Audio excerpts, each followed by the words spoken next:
আর এই মুহূর্তে যে গুরুত্বপূর্ণ খবরের দিকে নজর রাখবো, চন্দ্রনাথ রথকে খুনে ভিন রাজ্যের শার্প শুটার। প্রাথমিক অনুমান তদন্তকারীদের শুভেন্দুর পিএকে খুন করতে ভিন রাজ্যের গাড়ি ব্যবহার করা হয়েছে, এমনটাই অনুমান করছেন তদন্তকারীরা। ঠিক ছক কষে 1 মিনিটের অপারেশন হয়। রৌনক প্রতিনিধি আমাদের সঙ্গে রয়েছেন। রৌনক, আমরা দেখেছি একেবারে এলোপাথারি গুলিতে ঝাঁঝরা করে দেওয়া হয় চন্দ্রনাথ রথকে, একেবারে ফিল্মি কায়দায় পূর্ব পরিকল্পিতভাবে ছক কষে 1 মিনিটের অপারেশন। ঠিক কোন কোন ক্লুর ভিত্তিতে তদন্তকারী অফিসাররা তারা মনে করছেন ভিন রাজ্যের গাড়ি ব্যবহার করা হয়েছে এবং ভিন রাজ্যের শার্প শুটার? দেখো, একেবারেই যেভাবে তাকে খুন করা হয়, যেভাবে একদম একটা বিষয়কে সাজিয়ে তারপরে তাকে ঘিরে ধরে গুলি করা হয়, এবং যেটা প্রাথমিক অনুমান এক্ষেত্রে কিন্তু ব্লক পিস্তল অর্থাৎ সেমি অটোমেটিক ইম্প্রোভাইজ গান কিন্তু ব্যবহার করা হয়েছিল। পুলিশের হাতে যে তথ্য এসেছে, অর্থাৎ স্পেশাল ইনভেস্টিগেশন টিমের হাতে যে তথ্য এসেছে, যেভাবে নাম্বার প্লেট ভুয়ো নাম্বার প্লেট লাগিয়ে অন্য একজনের গাড়ির নাম্বার ব্যবহার করে এই নিসান যে গাড়িটি ব্যবহার করেছিল সেই গাড়িতে ব্যবহার করার তথ্য সামনে আসে।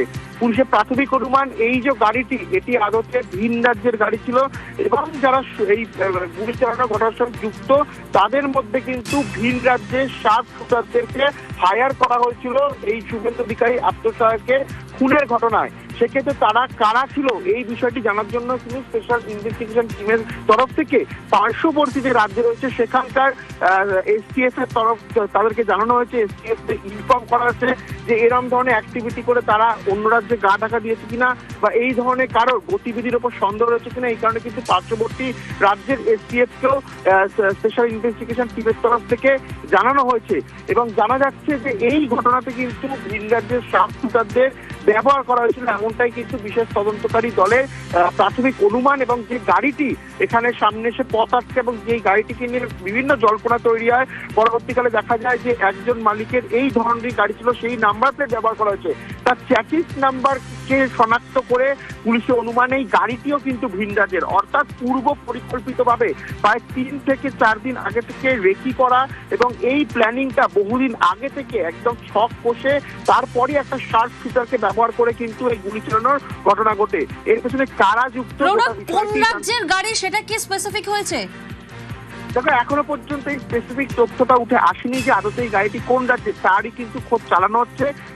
প্রাথমিক অনুমান যে এই গাড়িটি ভিন রাজ্যের গাড়ি, সেক্ষেত্রে কিন্তু পার্শ্ববর্তী রাজ্যে যে স্পেশাল ইনভেস্টিগেশন টিম হচ্ছে বা যে এসটিএফ যারা রয়েছে তার স্পেশাল টাস্ক ফোর্স, তাদেরকে ইনফর্ম করা হয়েছে এই বিশেষ তদন্তকারী দলের তরফ থেকে যে পার্শ্ববর্তী রাজ্যে এই ধরনের কোনো গাড়ি গতিবিধি কিছুদিন আগে দেখা গেছিল কিনা বা বর্ডার এলাকা থেকে এই গাড়ি বাংলায় প্রবেশ করেছিল কিনা, গোটা বিষয়টি জানার জন্য কিন্তু পার্শ্ববর্তী রাজ্যগুলিকে ইতিমধ্যে জানানো হয়েছে। এবং পুলিশের প্রাথমিক অনুমান যে এই গুলি চালানোর ঘটনা ঘটে যে ইম্প্রোভাইজ গান দিয়ে একেবারে পয়েন্ট ব্ল্যাঙ্ক রেঞ্জ থেকে গুলি চালানো হয়, সেক্ষেত্রে কিন্তু তারা অনুমান করছে যে এক্ষেত্রেও শার্প শুটারকে নেওয়া হয়েছিল। বেশ।